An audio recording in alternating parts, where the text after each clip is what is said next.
কথা বলছিলাম বিনা খরচে ইংলিশ শেখা এই বিষয়টি নিয়ে। আজকের এই কঠিন দুনিয়ার মধ্যে দুনিয়াকে ছেড়ে চলা অসম্ভব এবং এখানে টিকে থাকার জন্য যে দক্ষতা সবচেয়ে বেশি প্রয়োজন তা নিয়েই আজকের ভিডিও ইংলিশ। ইংলিশ শেখার ক্ষেত্রে চ্যাটজিটিপির নাম মুখলে আমরা জাস্ট চেকিং করার কথাবার্তা ভাবি, বাট এইখানে তুমি চ্যাটজিটিপিকে ইউজ করে ইংলিশ তার কাছ থেকে শিখতে পারবা। রিচালি তোমার কোনো সাবস্ক্রিপশন কিনতে হবে না, কোনো পেইড ভার্সনের দরকার নেই। যে চ্যাটজিটিপির ফ্রি মডেল আছে সেটা অনেক বিউটিফুল্লি অ্যাজ আ টিচার হিসাবে অনেক সুন্দর করে তোমাকে ইংলিশ শেখাবে। তোমাকে জাস্ট ওইখানে গিয়ে সামনে প্রম্পটটা বসিয়ে দিতে হবে and then step by step guideline করে তোমাকে সেই ইংলিশ শেখানো শুরু করবে। কিন্তু এখানে আরেকটা কথা, তুমি এখানে যত যাই করো না কেন, কোর্স কেন, এ করো ও করো, তুমি জীবনও ইংলিশ শিখতে পারবে না যদি তুমি এই দুটো ভুল করো। এবং এই দুটো ভুল আমি যখন ইংলিশ শেখা শুরু করেছিলাম তার প্রায় 8 মাস নষ্ট করছিল।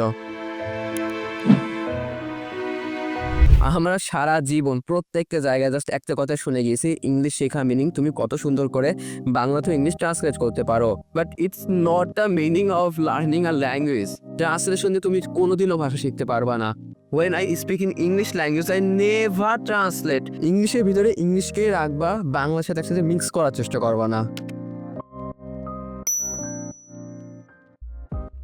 We take English as a subject, not as a language.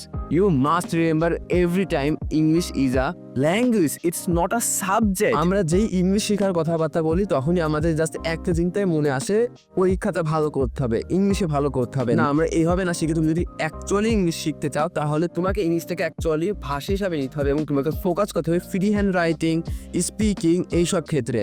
এখন তুমি যদি ইংলিশকে অ্যাকচুয়ালি ভাষা হিসাবে শিখতে চাও তাহলে একটা ভাষার ভিতরে সবচেয়ে ফার্স্ট যে স্টেপ সেটা হচ্ছে সেই ভাষাটা শুনে বুঝতে পারার দক্ষতা, মিনিং লিসেনিং স্কিল। তোমার ইংলিশের লিসেনিং স্কিলকে বাড়াইতে হবে, আর এর জন্য চ্যাটজিটিপি অনেক বেশি বেটার কাজ করে। বেশি কিছু না, চ্যাটজিটিপিতে যাও অ্যান্ড দেন তুমি তাকে বলো আমার ইংলিশের অবস্থা খুব একটা বেটার না, সো একটা ইজি স্টোরি দাও যেটার মাধ্যমে আমি নিজের লিসেনিং স্কিলটা কেবল ডেভেলপ করতে পারবো এবং সামনে মেবি একটা প্রম্পট আইতেছে সেটা ইউজ করতে পারো। অ্যান্ড দেন যেটা আরেকটা মোস্ট ইম্পর্টেন্ট ম্যাটার সেটা হলো ইউটিউব দেখা। ভাই এর উপরে কি বলবো, বহুত ইংলিশ ইউটিউবার আছেন, আমি এখানে 3-4টে নাম তোমার সামনে দিয়ে দিলাম, এদেরকে গিয়ে ফলো করো, দেখো, একটা ভিডিও দরকার পড়লে 3 থেকে 4 বার দেখো, বোধ হয়ে কি বলার চেষ্টা করছে, বাট যেভাবে হোক না কেন লিসেনিং স্কিলটাকে ডেভেলপ করো। আর এই লিসেনিং স্কিল ডেভেলপ করার জন্য যেটা মোস্ট ইম্পর্টেন্ট সেটা হলো ভোকাবুলারি। তুমি শুনে কোনো কিছু বুঝতে পারবে না যদি তোমার ভোকাবুলারি স্ট্রং না থাকে। এবং দুনিয়ার অনেকে বলে যে ইংলিশ শেখার ক্ষেত্রে ভোকাবুলারি মুখস্থ করা লাগে না। ভাইয়া লাগে, অফকোর্স লাগে। তুমি ওই ভোকাবুলারি বাদে কোনো কিছুই করতে পারবা না। ভোকাবুলারির ক্ষেত্রে তোমার সব ভোকাবুলারি জানা দরকার নেই, জাস্ট কমন তুমি যদি 300-400 ভোকাবুলারি জেনে যাও তাহলে তো অনেক বেশি ইজি হয়ে যাবে। কি হবে জানবা, প্রত্যেকদিন তুমি যদি 10 টাকা নতুন ভোকাবুলারি মুখস্থ করো না তাহলে মাস শেষে তোমার 300টা ভোকাবুলারি কমপ্লিট হয়ে যাবে। ভোকাবুলারি মুখস্থ করার টাফ, তুমি এখানে চ্যাটজিটিপিকে ইউজ করতে পারো, চাইতে পারো 10টা-20টা আনকমন ভোকাবুলারি দাও অ্যান্ড দেন বলতে পারো চ্যাটিং এর ভিতরে সেই যেন ভোকাবুলারিগুলো ইউজ করে। এখন আমি বলতে চলেছি আরেকটা অ্যাপ যেটা তোমার ইংলিশ শেখার ক্ষেত্রে হেভিলি ইউজফুল হবে। সেই অ্যাপের কাজ হচ্ছে ফরেনার্সের সাথে তুমি কানেক্টেড হয়ে যেতে পারবা, ইভেন আমেরিকান, ব্রিটিশ তাদের সাথেও চাইলে কথাবার্তা বলতে পারবা। নামটা হচ্ছে হ্যালো টক, খুবই ইজি টু ইউজ। ডাউনলোড করো, এখানে ভয়েস রুম নামক অপশন থাকে, সেখানে গিয়ে তুমি ওদের সাথে গিয়ে কথা বলা শুরু করো। ভিডিও লাস্ট পয়েন্টে চলে এসেছে এবং এইটা সেই পয়েন্ট যার মাধ্যমে তুমি মাত্র 30 দিনে ইংলিশে ভয়ঙ্কর ভালো হয়ে উঠবা। জিনিসটা কঠিন এবং আমি বলবো take a challenge for it. একটা 30 দিনের চ্যালেঞ্জ সেট করো যেখানে তোমার প্রত্যেক দিন একটা কাজ করতে হবে, সেটা হচ্ছে তোমার দিনের ভিতরে কি কি হচ্ছে সেটা জার্নালিং করা। জার্নালিস্টে বোঝো না, যারা হলো আশেপাশে খবর রাখে, তোমাকে এখন নিজের জীবনে খবর রাখতে হবে। প্রত্যেক দিন রাতের বেলা ঘুমানোর আগে সারাদিন কি কি হয়েছে সেটা লিখে ফেলবা। যদি কোনো ঘটনা হয়, কারোর সাথে ঝগড়া হয়, নতুন কোনো মানুষের যদি দেখা হয়, কোনো একটা ঘটনা ঘটে, তুমি সেইটাও লিখবা। কিন্তু এখানে কিছু শর্ত আছে। প্রথম, তোমাকে এটা ইংলিশে লিখতে হবে। সেকেন্ড, তুমি এটা রিয়েল লাইফ লিখতে পারবা না, তোমার এটা ডিজিটাল ডিভাইস লাইক তুমি মোবাইলে লিখতে পারো অথবা তোমার ল্যাপটপ থাকলে ল্যাপটপ, কম্পিউটার এখানে গিয়ে লিখতে পারো। এবং তুমি যদি কোনো অ্যাপ ডাউনলোড করতে চাও যদি শুধুমাত্র লেখালেখির জন্য, তাহলে আমার বেশ সাজেশন হবে নোশন, এটা ডাউনলোড করে এখানে গিয়ে লেখালেখি শুরু করতে পারো। থার্ড, এবার এটা হচ্ছে সবচেয়ে ইম্পর্টেন্ট ম্যাটার। লিসেন, ভেবে নাও তুমি একটা অনুষ্ঠানে গেলা, নতুন মানুষের সাথে দেখা সাক্ষাৎ হলো এবং সেই বিষয়ে তুমি তোমার জার্নালিং এ লিখে ফেললা।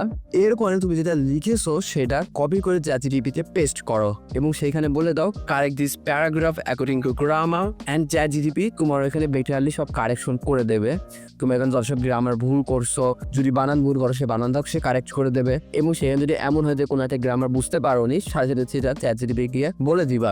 এরপর চ্যাটজিপিটি যেটা তোমাকে দিয়েছে সেটা কিন্তু আর কপি করবা না, তুমি বুঝবো তোমার কোন কোন জায়গায় গ্রামার প্রবলেম হয়েছে অ্যান্ড তুমি নিজের প্রিভিয়াস যেটা লিখেছো তোমার হাত দিয়ে সেখানে চলে যাবা এবং অ্যাকচুয়াল রিয়েল লাইফে লাইক এটা অটোমেটিক্যালি না তোমার গ্রামারগুলো সব মুখস্থ হয়ে যাবে। রিয়েল লাইফে যেটা হাতে কলমে ফোনে থাকলে ফোনে বা ল্যাপটপ থাকলে ল্যাপটপে সেই সব গ্রামারগুলোকে ফিক্স করবা, নাকি চ্যাটজিপিটিতে কপি করে পেস্ট করবা।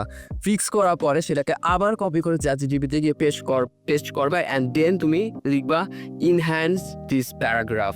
এরপরে যেন চ্যাটজিপিটি কি করবে, সেই প্যারাগ্রাফটা সুন্দর করে এবং পারফেক্ট গ্রামার, পারফেক্ট ওয়েতে, পারফেক্ট টেন্সে সহ সেটাকে তোমার লিখে তার সম্পূর্ণ ভালোভাবে তোমার সামনে দিয়ে দেবে।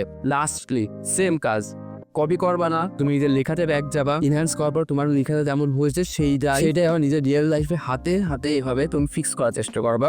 আবার যদি কোনো গ্রামার বুঝতে না পারো তাহলে চ্যাটজিপিটির কাছ থেকে কোশ্চেন করবা অ্যান্ড জাস্ট এই জিনিসটার দ্বারা তোমার রাইটিং স্কিল এই লেভেলে যে গ্রো হবে।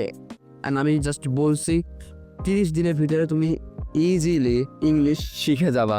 Thank you for watching this entire video. এই চ্যানেলটা আমার জন্য একেবারে নতুন এবং এটা হচ্ছে তার first video, so I want to request just one thing, please subscribe the channel, support me.